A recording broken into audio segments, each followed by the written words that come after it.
This is Trevor Evans talking to a member of the public who this guy just said I couldn't record. I don't need your permission, thanks. I'm not in the tent, I'm in a public footpath. I'm a member of the public of Australia. You can talk to whoever you want, mate. This is a public setting. A grub. A grub. Did you just call me a grub? I said, what are you doing while I'm talking to this lady? I'm recording. I'm recording a prelude to my conversation with Trevor. Well, you can ask, but mate, I have the right to record.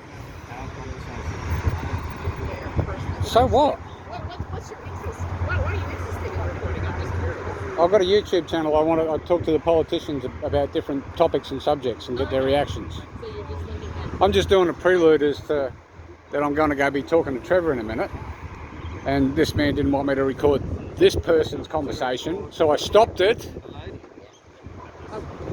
Because she's not talking to Trevor. Yeah. Yeah. Well, they're in public. And I can't see the difference between here and over there.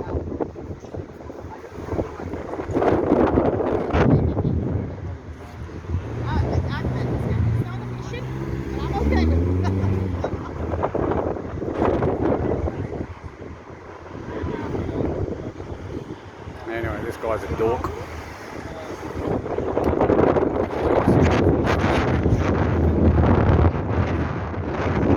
What's the deal? I'll wait for Trevor. Alright. First and foremost, I'd like to apologise for having lost a bit of patience last time I saw you. I wasn't recording. I let a few choice words off, which I probably shouldn't have.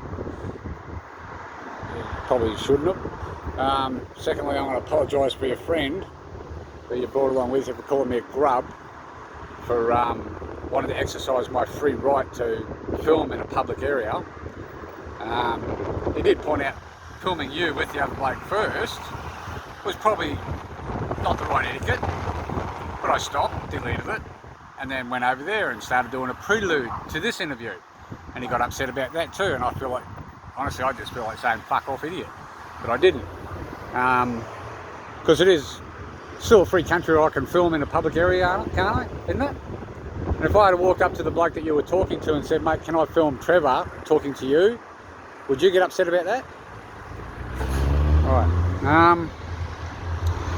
Alright, now I'm going to go to the subject that bloke was actually talking to you about, which is again the vaccines. I've seen shorts of Scott Morrison, now I've seen the videos, it comes out of his lips that he's virtually giving the state governments the tools to mandate the vaccine. So that's supporting the vaccine, isn't it? Like when I interviewed you at one stage, you said, oh, no, the federal government won't mandate the vaccine, but you're letting everyone else do it for you. Give me an example. Age gap. Doesn't matter who. Time and place, yes, time and place I'll accept. But where does the line get drawn? Is there any definite line in the sand where you won't go over, or you're just not going to give a shit and then start going, oh, we've gotten this line, we've gotten this far, we'll keep going, because the people aren't pushing back? What does it actually have to take? Does someone have to actually assassinate a few politicians or something? Does it? Yeah, I've encountered the slippery slope argument lots of times in my careers on different policy journeys. I don't always believe that just because something's happened in one exceptional area means it's automatically going to flow through to everything. I guess what I'd say is, you know, when we chatted a long time ago, maybe a year ago, I said that the vaccine won't be mandatory for you, and it's not today. So that's still true. Yeah, but it still seems like it's inching that way, because I don't think the it's mainstream mandatory for you today or next. The week mainstream or next media seems to be hyping up every case there is. I mean, you look at Channel 10, Channel 9, SBS, the whole freaking lot of them. All they're doing is talking about so many cases, and so many cases. Yeah. Well, how about we get off so many cases and the hyping up of that, and how about we compare that to how many deaths have actually occurred from COVID-19? Because apparently this Delta, is it? This Delta is more contagious, but it's not killing as many people. And how about we compare that to the amount of people that might have died from after having had the vaccine? I can't find that figure on the Australian Health webpage at all, but there are sites on the internet that are correlating data. Now there's some conflicting numbers going from 272 up to 400. I want to know, I'd like to see an accurate number. Old Milton Dick literally wanted to call the police on me for asking that question, right? And I'm pretty sure he's the one that probably got me barred from Facebook this time, so I've lost my account for that. Because liberals do actually contend with a bit more criticism and scrutiny, but the old Labor, it's like having, Labor wants to go social justice warrior, which is Marxism, which is socialism, which will become communism. So it's got communism on one side, and with the money people on the other side calling themselves liberals, they're becoming very fascist with it. So I'm stuck in the middle between fascists and communists. There's a really easy way to check, Ross, whether you're in a fascist or a communist country. If you can come along and chat with me and criticise the government and talk as you do, and if you turn up again the next day, we know that we're not in a fascist or a communist country. There's a really easy way to check. If you Well, did that's the now. equivalent today in a country Let's like see how we. China, or you did the equivalent in a fascist country, All right, I'll quote you on that. that. I'll quote you on that and see where we are in 10 years. Yeah.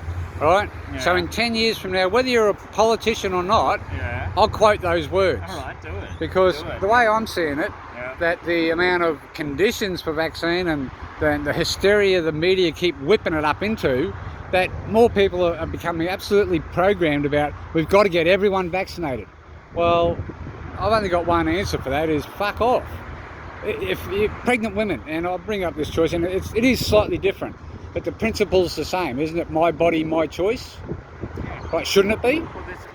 Right, and then we go to ivermectin and hydroxychloroquine. I'll let you take a breath, Ross. I guess the short answer is, yeah, your body, your choice, and it's not mandatory for you. And I don't expect it will be in the future. And not by coercion, like you said, you've literally made that statement in a past video, that it will not be mandatory even by coercion. What do you mean by that? Well, if I don't get the vaccine, I can't go to the shops. If I don't get the vaccine, I can't do this. I can't. I'll have. What I've told you many times in response to that is that the freedom that shopkeeper has to make rules about who goes onto his property is the same freedom that you're invoking now, and that freedom cuts both ways. That's the freedom of him to choose who comes onto his property. It's the same freedom as you choosing what does or doesn't go into your body. So you can't invoke the freedom when you like it and ignore that freedom when you don't like it. So it's all right for them to discriminate against my health and my personal health choices by legislation of what the government and the state government put in place, but I can't do anything about it. Well, this is irrelevant to what governments have or haven't done. It's a freedom that we're talking about, not a right. There's a big difference in law. So the freedom of that shopkeeper behind us to have a rule about who comes onto their property is the same as your freedom. Now, you can wrap up their freedom as discrimination, but not your own, if you want to try to draw straws. But it's the same freedom, and it works in both directions. And you can't ignore his freedom unless you want to send a precedent that your freedom is able to be ignored the same way. Now, my rights to be able to be served as a normal consumer without being discriminated against. That's not a right. It should be. It's like the same as taking pictures in public. That should be a right. We should go back to having rewriting the stupid constitution. Stop. Let's talk about the logic of what you've just said. If it should be a right, this is the slippery slope. Why couldn't that shopkeeper turn around and say, well, it should be their right to go into a place and not be at risk from other people who are unvaccinated? Maybe because it's still a virus that has a 99.99% recovery rate. That's not an answer to the logic. Let's go to real science instead of the gravy train science. These moronic state health experts are going by. You know, all they do is go following the WHO and the CDC moronic guidelines, which flip more often than a coin in a game of two-up about wearing masks, not wearing masks. I'd like to scrutinise some of the death rates and what they died from, because my wife comes from the Philippines and she's getting messages saying that someone died of cancer or something in hospital, and the doctors are putting it down as COVID-19 death. So we're still getting this bullshit happening around globally, and I'm sure it's happening in Australia somewhere, maybe to a lesser degree, maybe to a more degree. We don't know. The news departments have seemed to they've lost their integrity to actually report news. They're reporting a narrative.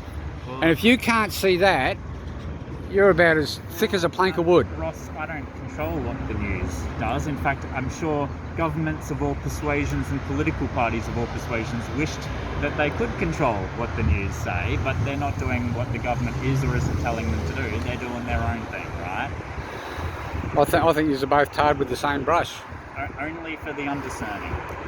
The undiscerning. How about the people who are actually seeing that this Great Barrington Declaration, which I've posted on your page many times, is now up to 50,000 medical practitioners, epidemiologists and doctors who are getting censored to the crap, who have different opinions on how this vaccine should be. They can't be getting too well censored if 50,000 people have seen and signed the petition.